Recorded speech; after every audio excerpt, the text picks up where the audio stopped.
take it back the crown. I'm all dressed up and naked. I see what's mine and take it. Oh yeah, the crown. So close I can taste it. I see what's mine and take it. Oh yeah. Yo, what's going on, guys? It is me, the Ninja Reviewer, here, and today I'm finally here. We are back. We're finally here after 6 months of a hiatus. We are finally back in action. To all the Brony fans out there, we are back once again. Today I'm here to talk about, or actually just not talk about, just review for the first time in over 6 months, My Little Pony Friendship is Magic Season 7. Not just one episode, you're getting another one, another episode, which is not really well, it's not a two-parter. So this is the thing that makes it different. It's not a two-parter episode like we usually get during our season premieres usually. No. Because I had a lot to talk about during the first, well, mainly the first episode, even mostly also the second episode as well. But I do basically have to talk about mainly the first episode. Like, oh man, the first episode of, yo, hold on.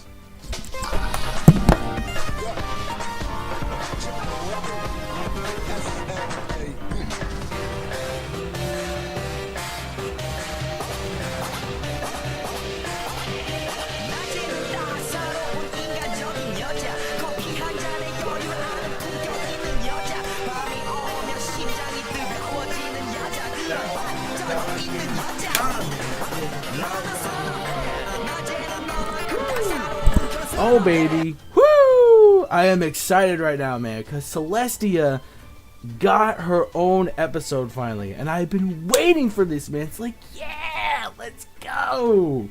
I was waiting for this for a long ass time, and the time has finally arrived, man. And this was great, especially throughout the whole episode where she's with Twilight. Yo, man. Yo.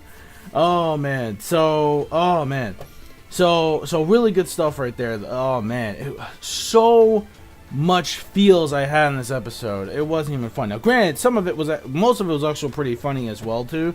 Like basically with Discord, because Discord is like the most ridiculous. I love Discord, man. He's God Eisen. He's the Eisen of the MLP universe, man. Bro, like that is a fact, man. And he right there, oh man, like, oh man, I just love it, man. Like, I absolutely love it. Like, oh my god. Like, it was so good just to see, like, Celestia, like, finally for once. I mean, that's the thing that shocked me the most. But with Discord, yes, Discord is pretty funny, especially when he tried to put the whole friendship necklace thing, like, on his neck, and he's just like, he's trying to, like, just instead of just like them putting it on him, it's like, you know what, I could just do this shit myself. Just fucking lifts his neck and shit. I'm like, bro, come on, bro. Like, that is major dick trolling, but I love it because it's Discord. And there's also another funny moment too where like Luna was like trying to put the thing on Thorax's fucking antlers. It's like Pinky's trying to guide Luna. It's like, come on, you almost got it, there you go. And it's like, oh my god, it's like, Jesus.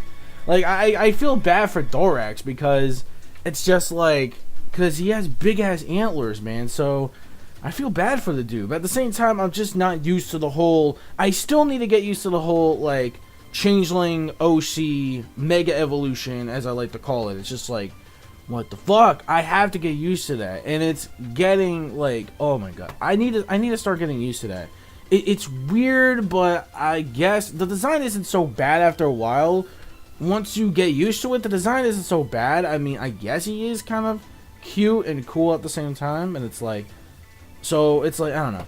So yeah, so so there's that, and then also like the main focus of this episode was basically what's the next big step for Starlight, because Twilight really has nothing else to teach her. So now it's like, okay, now you're basically on your own now. You basically have to try to, make most friendship, you have to basically do most of your friendship lessons pretty much on your own now without, me around, because, you've been through so much already. And especially because you proved yourself after the season 6 finale where you saved everybody from Queen Chrysalis, man, which I hope, she's my bitch, I hope she comes back. Chrysalis needs to come back. I need to see her. And I'm so glad they didn't redeem her in the last season, because I would have been pissed if they did that. And I don't know if I wouldn't or would not be here today. Just saying. So yeah. So, there is that. But still, though, I am here. Doesn't matter. Regardless, though, I am still riding the fuck out. I've been through it already. 7 seasons, man. What? Of course I'm still going to stick with it. No, I would just ride and die with it. I mean, no matter what the consequences. It's like, I'm already been through this far. Let me just ride the fuck out. Let me ride the fuck out of this series right here and right now. So it makes sense. So now getting to the main focus on this. So when it comes to the whole premise of Twilight trying to see what the next big step is for Starlight, it just seems like, she's worried because it's going to be like she's going to end up the same fate as Twilight was when Celestia sent Twilight away. During sending her to Candlelight, just like Celestia, like how Celestia sent Twilight to Candlelight to basically become more to make some friends, etc., etc. So she was worried about that. She was worried. She was kind of crying at the same time. She's like, I don't want her to leave the nest as of yet, because I think she still has some more to learn. But granted, I'm not gonna really be on her too much. I think she's basically just, gonna have to do mostly stuff on her own. Like, she can't really be my student anymore. You're just going to be Starlight Glimmering. You're no longer my student, but you're not gonna leave here either. Until I guess, not as of yet, until you're fully ready to leave, then you're fully ready to leave. But for now, you can still stay here. Of course, with Trixie, because you can't leave. Trixie's her best friend. It's not like she's gonna, her best friend, or AKA her butt buddy, as I like to call it, because actually, she kind of is, if you think about it. Maybe they're gay. Who knows? I'm just saying. But, yeah. I mean, or that, or there is Sunburst. But, that's questionable there. So, what I really liked about this episode, though, was the fact that Twilight, what the hell, like, what kind of spell is that where she's able to travel to different areas of the map and see into the alternate reality future? Like, what the fuck? Like, what can she like see the future? And I'm like, just like, no. I'm like, does she have that? I'm like, no, get the fuck. No, she's not that OP to see the future. There's no way. She's not Yuha Bach. There's no way in hell that is even minorly possible. But I think it's what it is, that she has this like vivid imagination, or not imagination, but like a scenario. Like, she's pretty much imagining it. Like, she's using the power of her magic. I don't know if it's really Twilight, but it might be also the help of Celestia as well. Like, envisioning all these different places where she could send Starlight. And it's like, what if I send her there? Maybe this will work out. Like, they show different scenarios. Like, on the one hand, this can work out. On the other hand, something could go wrong. So we see one scene where, with the dragons, for example, with Amber, which I'm glad we saw a bit of Amber. That was actually cool. Thank you, DXX. I was glad Amber was in this premiere. I was so happy. Granted, I wish she could have been in last year's finale, though, to actually help them out, but I'm so glad we did see Amber. Amber is a freaking bae of dragons, man. Definitely. And it was cool that we got to see the dragon world again, which I'm like, yo, I love that world. I wish we could go back there more often. So we basically see them as a scenario, like, of her getting along with the dragons are being cool, but she realizes, wait a minute, not all dragons really get along with ponies that well. So basically, it's like there's another what if scenario where, I forget his name, the fucking punk ass bitch, Grobro, I think his name is, that punk ass red dragon bitch, I hate him so much. Basically the one that basically, makes fun of Spike and shit. So, I think it was Grubber, I don't remember, but it is what it is. I don't care, because I don't like him anyway. So basically, he drags Starlight to like the lava, and it's like, what if she actually falls into lava and die? But I'm like, you have magic, you could just save yourself. But it's like, I'm thinking, wait a minute, but she has magic. She could have saved herself from the lava. But then again, she can't fly either, so there is that possibility. But she's thinking, what if that would happen where he would drag her down to the actual lava? So it's basically, you're thinking of your student like frying and burning into lava. For kids! For kids! Like, really? Like, I really don't get that fact at all. Where you're basically sending your own student to her death, probably. Like, you're thinking of like, okay, what if my student just fries and burns? Like, Jesus, Twilight, what kind of dark, twisted imagination do you have? So anyways, right after that, we also have another one where she's actually trying to make the changelings more into a better race than they were before. But instead, like, it's also what if, there's a changeling among them that's a traitor, and then all of a sudden, she disguises herself as Starlight, and then what happens is that changeling, betrays them and pretends to be Starlight, and then all of a sudden they think Starlight is just a changeling, and they go after her and try to sacrifice her, which, again. Then we have the last one, which I saw in the preview trailer before, a little promo, where it has like Sunburst and Starlight, and it's like this Full Metal Alchemist setting. It's like, dude, I swear, come on. Does anybody else think of Full Metal Alchemist when you watch that scene? The whole equivalent exchange, brother, that you see, like, like Ed and Al and their like bodies, like you see, Al's body, of course. Ed loses his arm. You know the whole deal, Full Metal Alchemist. I'm thinking, yo, Twilight, what is with these like dark ass fucking imaginations you have, man? Like, so first you think about your student freaking being burned alive, and now you're thinking of your student like losing a fucking, I'm guessing it's alchemy, like an alchemy spell or something. Like, what was she gonna lose? Like her fucking hoof or her hoof or her leg? And like, so then like, no. Maybe Sunburst is Ed, and fucking Al, I'm thinking Al could be like Starlight or something, like in like a body of armor, which I think that would be the case too. But Twilight just had enough of this, and then Celestia just laughs at her. I'm like, bitch, what you laughing at? I'm like, what the hell? Like she's already panicking, and she's already feeling like really sad about all these consequences. So it's like, you know how Twilight is. She's Twilight. She has mental breakdowns and shit. So you laughing at her, and I'm like, what the hell are you laughing at? I'm like, so she basically was saying, you remind me of myself when I was, you remind me of me when I was, the one that was struggling for the same thing. I'm the exact same way back when you were going to be sent away. I was having a nervous breakdown. And it's true. We saw it in a flashback where Celestia was having a Twilight freak out. I'm like, oh my god, are you kidding me? That was awesome. We saw Celestia. That was great. I loved it. They nailed that really well done. Where Celestia was having a Twilight mental breakdown. And honestly, I thought that was one of my favorite moments of the episode. It was also really feely as well, because she was also nervous. She was very sad that she was going to lose a very precious student from what she had saw potential back when she was a filly. So with that in mind, she was really nervous about the future. And then she looks at the sky, at the moon where Luna is, and she's like, that means I have to send her away too.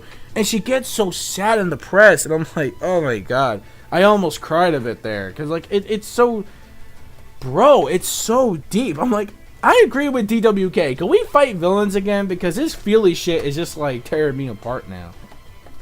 It like makes me want to like drink alcohol now, because like it's so sad. Like, oh my god, like I literally got sad. And she's like, look, I was just like that, but you know what? Because like, yeah, like, oh my god, like, especially where she's like, look, you know what? She goes like, look, if she's not ready to, whatever you decide, it's really up to you. You know what? Just like, and she goes like, look, I wasn't good at making friends either, okay? Celestia even admitted, just like Twilight, she wasn't good at making friends either. And she didn't know a lot about friendship either, but some stuff she didn't know about, Twilight also taught her. So that was really nice as well. So they had the little huggy moment, they're crying, and then they were waiting for the big announcement, and she announces that Starlight's no longer my student, but she will definitely be, like, she will definitely be a part of Ponyville. Like, I don't want her to leave, you know, the nest as a, you know, she's like thinking like, you know, you're no longer my student. So I really think it's about time that you make your, you know, that you make your own decisions. I think I taught you the best of my ability. So now it's your turn to learn lessons. That stuff that I probably don't even know about. So it's really, you know, you're the one that has to learn all this on your own. Like, so brand new lessons that I'm not even, you know, even aware about. So that's basically what happened there. And then all of a sudden she's like, look, I'm not ready to leave. And she's like, good, me neither. So just do your best. Just, you know, do what you have to do. I'm just going to do stuff with my friends for now on, and then you have to make your own adventures. So that's basically what happens there. And honestly, I really love this episode a lot because it gave great character development to Celestia, to Twilight, to even hell, even Starlight, which, you know, this is going to be, especially what leads up to the next episode.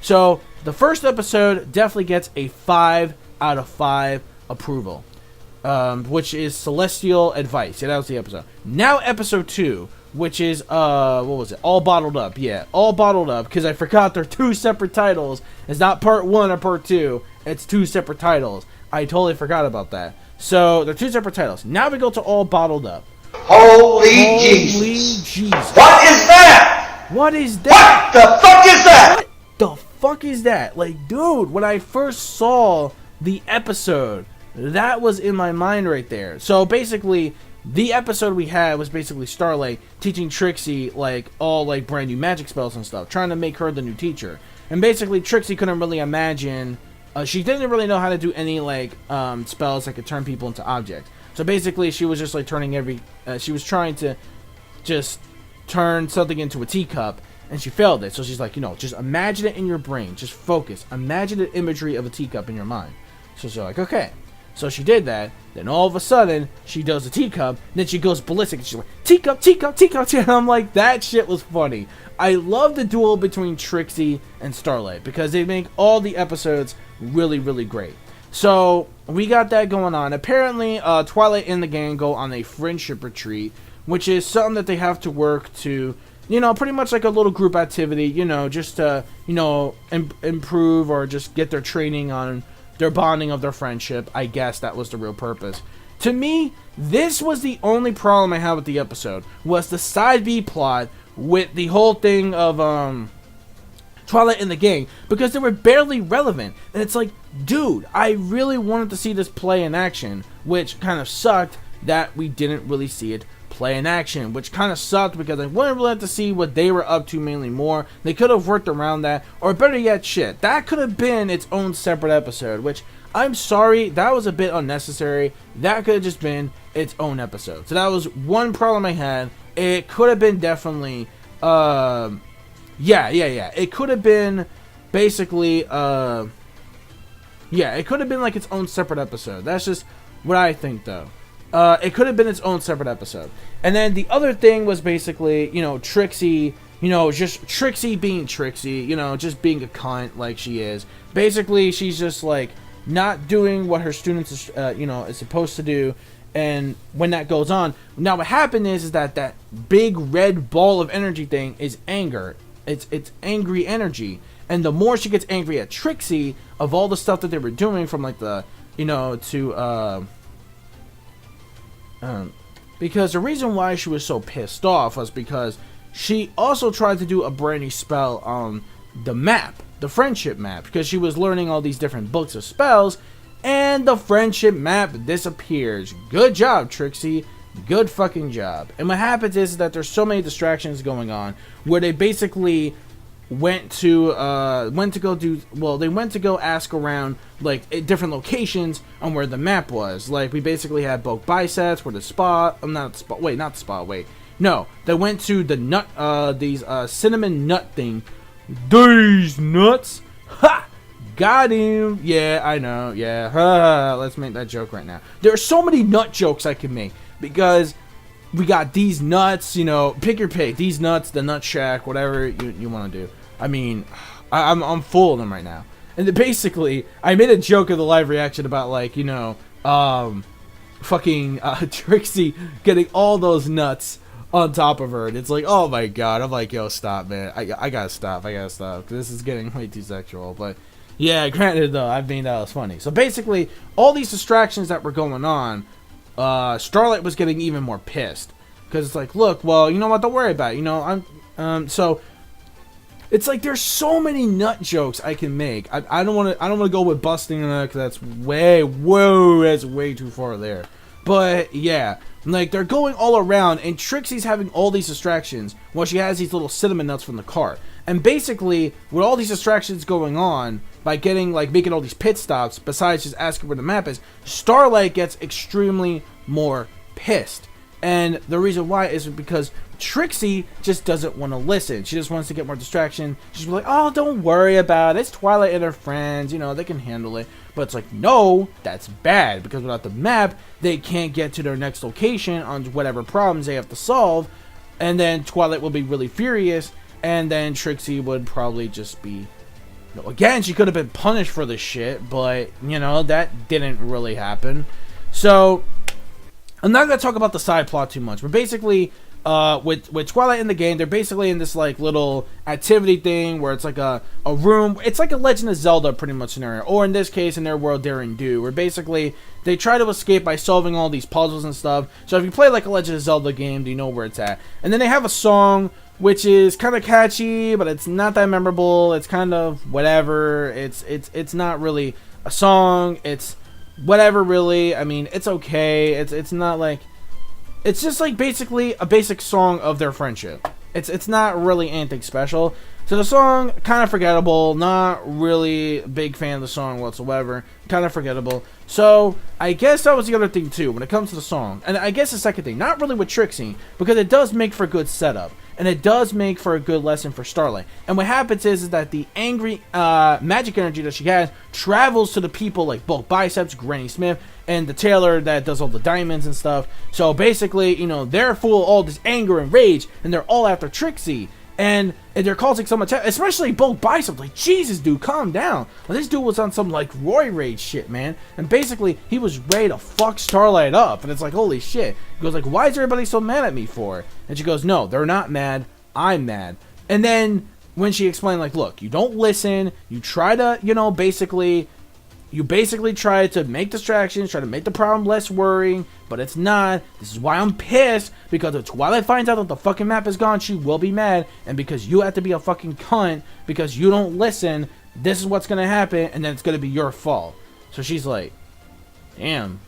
Alright, so then let's fix it. So then basically, they finally find one place that they didn't check, which was the spa. The spa, which is kind of weird. Why would it be in a spa of all places, which is odd? And then finally, they find it, and then that's basically where they can find a reverse the spell really quick when Twilight comes back. And then, oh yeah, and I forgot, there was one funny thing. Speaking of the song, there was one funny thing where the guy's like, well, yeah, the song was great and all, but you kind of lost the record to the Griffins by 2 seconds. So, yeah, because the Griffins have this record of doing this as well. They'll try to test their skills as well, and they had a really high record too. And Rainbow Dash is like, wait, that's impossible. Because as we all know, Griffins don't really get along with each other as much. Especially sometimes ponies as well. So it's kind of weird that would have a high record. Unless maybe Gabby is with them. Maybe that kind of explains it. Maybe Gabby with them. Maybe Gabby went with them before. And maybe that's the reason why they were able to somehow solve it in a really good matter of time. Which is impossible. But that again, ever since I guess Rainbow Dash, you know, made her presence back in Season 5, maybe the Griffins have gotten a bit more better. But maybe not as much. Maybe they still have a lot to learn. Just saying. And then finally, yeah. So that part was actually pretty funny as well. So since we got that. Later at the very end of the episode, later at the end, we all learned, they all learned their lessons. Like, Twilight's like, look, we can't always just sing songs all the time, just to, have like a big distraction. It's like, songs are good, but it's not always, necessary at certain times. Like, you know what I mean? It's like, yeah, just solve the damn puzzle, and that's it, and you're done. Oh, because no, they didn't solve. No, they did solve it, but they lost the record time because they didn't turn the key. So they lost by like 2 seconds. So that was good. So yeah. So they learned a lesson in that, and so did Starlight and Trixie as well. So yeah. So they both learned their lessons there, and that's pretty much it. So when it comes to the episode overall, I would say the side B plot was the only part of the problem I had with the episode, which was basically whatchamacallit, which was that, and then the song was kind of forgettable as well, so that right there was just, you know, kind of whatever. So I think that was the only problem I had with the episode. But other than that, though, I really thought the episode was really good. I really liked the episode a lot, and it was pretty fun. It was a pretty fun episode. I really liked it a lot, and, you know, Starlight and Twilight and the friends, you know, they all learned something. So if I had to give the second episode, I would give that one a 4 out of 5. And with the with the episode 1, I give that a 5 out of 5. Definitely, season didn't even start, my boy. Yo, and it's already one of my favorite episodes. Second, the second episode again, 4 out of 5. So, of course, it's not a two-parter, so I can't really have a final score into this. So, I really can't have a final score into this, you guys, because it's not really a two-parter. They only lead up to little bits here and there, but really they are separate episodes at the end of the day, so they're going to have to get 2 separate scores. But that's pretty much my overall thoughts. So, the other episode gets a 4 out of 5. Just a very good episode overall. Really enjoyed it, had a good time with it. So, a 4 out of 5. That's pretty much my thoughts on that. And then, of course, so... okay, fine. If I did have an overall score when it comes to both these episodes combined, I would give it a 4.5 out of 5. When it comes to both watching it both together in one as a sandwich, I would give it a 4.5 out of 5. Great to a great plus. It was a great way to start off season 7, and a hell of a lot better than last year's season, because there was so much of a mess, and there was... not really terrible, but it was okay, but you know what I mean. So that's it. So both of them together as a sandwich as a whole, 4.5 out of 5. Great plus way to start off season 7. Definitely really looking forward to season 7, especially look at the future plot lines for the episodes. I think this might be the season to top off season 6. Hopefully, let's hope. Especially with some of the other future episodes that I read about the titles. Oh man, yo, I am so psyched. But that's basically it. I am done. Thank you so much for watching. I know the video was long, but I had a lot to discuss for these 2 episodes. So don't forget to rate the video. Remember, rate it. You have a mouse. Use it. Comment the video. Type it out. Don't be shy. And subscribe. Click that subscribe button. And don't forget to spread the word of my channel. It really does help out a lot. Don't forget to follow my Facebook, my Twitter, Facebook, even though I'm not really huge into Facebook as much. But yes, Twitter, of course. I'm on Twitter. Twitter, Tumblr, some of my online plugs for gaming, and etc. So until then, that's basically it. So peace, soul, love, chicken grease, and the sky's the limit. Okay. Oh, sorry. Peace, soul, love, chicken grease, and the sky's the limit. MMA manga fans, keep supporting what you read or what you watch. Bro hoop to all the bronies. Brony on. See you guys next week. We're back. Episode 3. I'll see you guys next week for the 3rd episode, which could be pretty entertaining, judging from the preview from I saw. So it's going to be a really fun episode as well, so I am looking forward to it. And the rest down the line, I am really looking forward to a lot. So until then, catch you guys there. Bye-bye. Oh, and also before I leave, just a little holiday greeting. Hope you guys are having a really great holiday. You know, happy Easter, happy Passover, whatever you guys celebrate. Just happy Sunday in general, I guess. So yeah, I guess just happy Sunday in general. And again, see you guys next week for episode 3. Later.